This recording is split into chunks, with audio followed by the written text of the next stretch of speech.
We got a 2023 Volkswagen Tiguan. We're resetting the oil life and the inspection due messages, okay? So what you're gonna do is you're gonna use your steering wheel buttons here. You have this right button here. Go ahead and hit right. You see how this menu changes here. Go up and down until you find distance and time, then hit right again. Right here, we're gonna hold down the right button for at least 5 seconds, okay? And then we'll let go and it'll bring us the service menu, okay?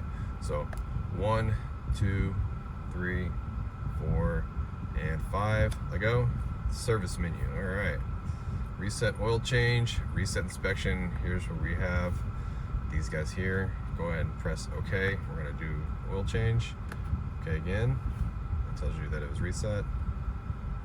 Then you go back. Let that time out. And then we're going to do inspection also. Press OK. Press OK. And that's it. You're all done. Well, I hope the video was helpful. And if it was, appreciate it. Hit the like button for me and leave me a comment if you could.